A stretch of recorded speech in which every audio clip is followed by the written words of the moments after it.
প্রিয় বন্ধুরা, আজকে আমরা জানব একটা ঈগলের সম্পর্কে।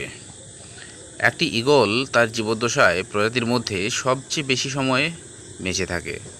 এটি প্রায় 70 বছর পর্যন্ত বেঁচে থাকতে পারে।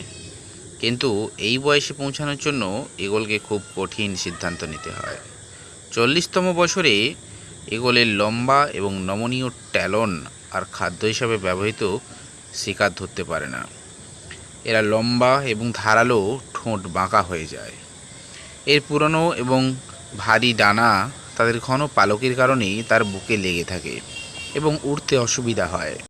এরপর ঈগলের কাছে কেবল দুটি বিকল্প থাকে: মারা যাও অথবা পরিবর্তনের একটি বেদনাদায়ক প্রক্রিয়ার মধ্য দিয়ে তাদের জীবনকে এগিয়ে নিয়ে যাও। এই প্রক্রিয়াটি 150 দিন বা 5 মাস পর্যন্ত স্থায়ী হয়। এই প্রক্রিয়ার জন্য ঈগলকে পাহাড়ের চূড়ায় উঠে যেতে হয় এবং সেখানে সে উঠে গিয়ে তার একটা সুন্দর বাসা খুঁজে নেয়। এখানে ঈগল তার ঠোঁট পাথরের সাথে ধাক্কা দেয় যতক্ষণ না এটি উপড়ে ফেলে। তারপর ঈগল নতুন একটি ঠোঁট ফিরে আসার জন্য অপেক্ষা করে।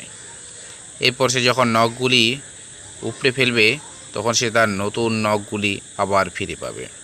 এভাবে নতুন নখগুলো যখন আবার সে ফিরে পায় তখন তার পুরনো যে সমস্ত পালকগুলো সেগুলো সে উপড়ে ফেলতে শুরু করবে।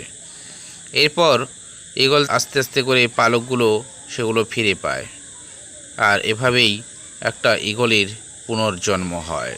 এই পুনর্জন্মের পর ঈগল উড়ান নেয় এবং আরও 30 বছর বেঁচে থাকে। পরিবর্তনের প্রয়োজন কেন?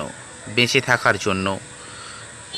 থাকার জন্য আমাদেরও পরিবর্তনের প্রক্রিয়া শুরু করতে হবে। মাঝে মাঝে আমাদের অপ্রীতিকর পুরনো স্মৃতি, নেতিবাচক অভ্যাস এবং আমাদের স্থির মানসিকতা থেকে মুক্তি পেতে হবে। অতীতের বোঝা থেকে মুক্ত হলেই আমরা বর্তমানের সদ্ব্যবহার করতে পারি। যদি একটা ঈগল 40 বছর বয়সে জীবন রক্ষার জন্য সেইভাবে একটি দৃঢ় পদক্ষেপ গ্রহণ করতে পারে, তাহলে আমরা কেন পারি না? আমাদের এই কঠিন পরিস্থিতিগুলোকে সামলে নিয়ে নতুনভাবে পথ চলার। কেমন লাগলো আজকের এই ভিডিও তোমরা আমাকে কমেন্ট করে জানিও। ভালো লাগলে চ্যানেলটাকে লাইক করো, শেয়ার করো আর সাবস্ক্রাইব করো।